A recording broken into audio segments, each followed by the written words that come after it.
Salut mes petits cookers. Alors aujourd'hui ma petite fougasse au sucre pour le goûter, les petits déjeuners, les petits encas, c'est tip top. On va mettre 350 g de farine. On va mettre 70 g de sucre.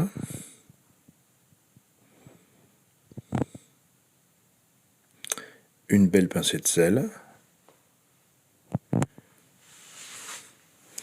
Ensuite, je mets 50 g de beurre. Beurre froid. Que j'ai coupé en petits morceaux. On va mettre un œuf. Donc là, on va faire une belle fougasse entière. Pour 5-6 personnes.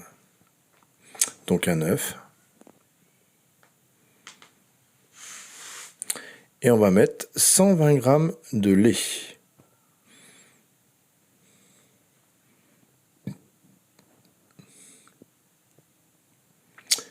Alors vous pouvez mettre de la fleur d'oranger ou du rhum. Donc là j'ai eu la main lourde, hein, vous avez vu, on a mis un petit verre de rhum. Et je vais mélanger le tout.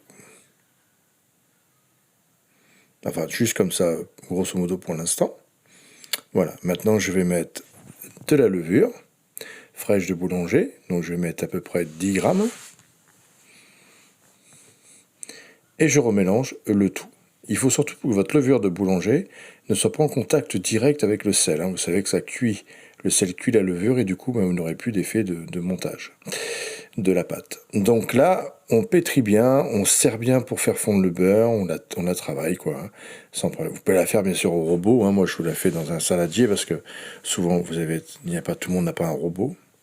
Donc là, je mélange bien, ça commence à devenir un petit peu liquide parce que si vous mettez un peu trop de rhum ou quoi, et je rajoute à peu près, vous voyez, c'est selon la texture de la pâte, je dirais, j'ai rajouté 70 g de farine à peu près pour que vous voyez la pâte soit souple mais pas trop non plus, il faut quand même qu'elle puisse se travailler.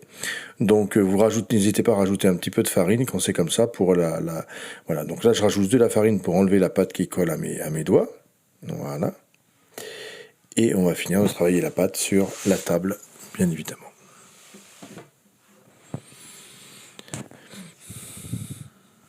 Moi, je la fais souvent, cette petite fougasse, c'est au petit déjeuner, le dimanche matin au petit déjeuner, un peu de confiture et tout, c'est divin.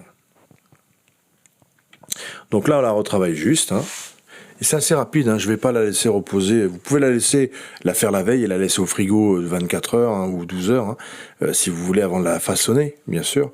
Mais là, on va la laisser reposer 30 minutes, ça suffira très bien. Vous verrez, elle était très très très bien comme ça. Donc là, je fais une boule, tout simplement. Et je vais la laisser après reposer une petite demi-heure, pas plus. Vous voyez, je ne vais pas la laisser doubler, la retravailler, tout ça. Voilà, là, on l'a fait assez rapidement. Voilà.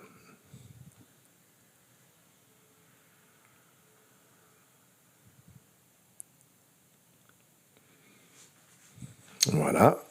Et là, je la laisse reposer. Voilà. Encore retravailler. Bon, là, je suis un peu de longueur. J'aurais pu couper, mais bon, vous savez, je vous mets toujours les vidéos telles quelles. Je ne cherche pas avant, je découpais beaucoup, tout ça, ça sert à rien. Vous adorez quand il y a pas mal d'explications et de visuels. Alors, voilà, là, on la laisse tranquille, une petite demi-heure, pas plus, comme ça, à l'air libre. On met un petit torchon dessus et on la reprend dans une demi-heure. Voilà, une demi-heure, c'est passé. Donc là, je vais l'étaler comme une fougasse, en fait, en longueur, pour faire comme un ovale rond, en fait.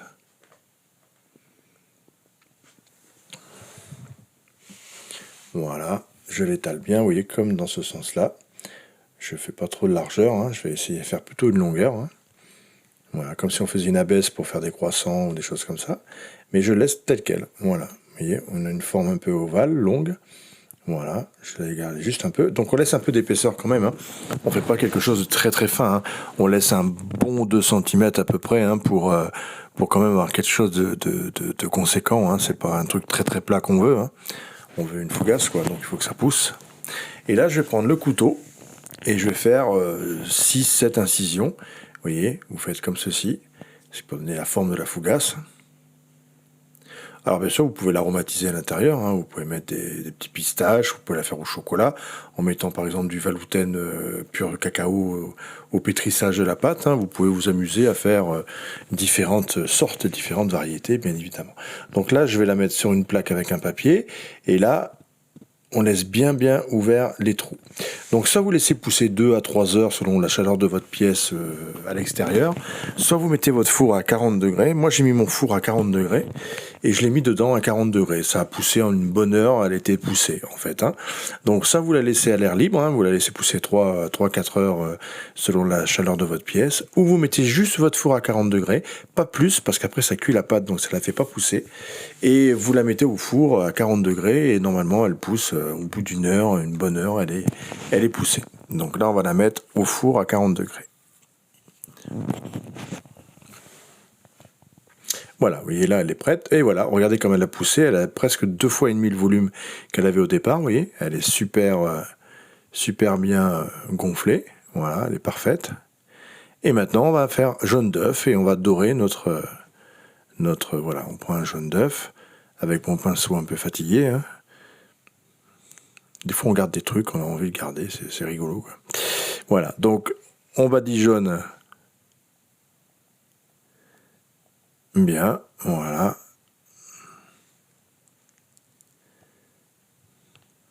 Et on rajoute du sucre par-dessus. C'est parce qu'on n'a pas mis beaucoup de sucre dans la pâte, parce qu'on va en rajouter par-dessus, ce qui fait la fougasse au sucre. Donc ensuite, je mets mon four à 180 degrés et je vais la cuire une vingtaine de minutes. À 180 degrés, four chaud bien sûr.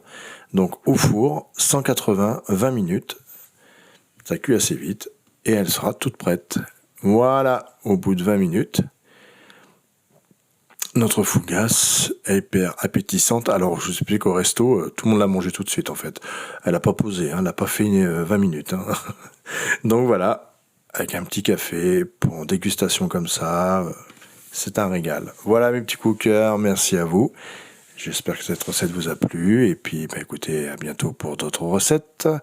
Normalement, je vais faire la mousse au chocolat aujourd'hui. Je vous le dis, mais chut, on dit à personne. Allez, ciao les petits cookers, merci à vous.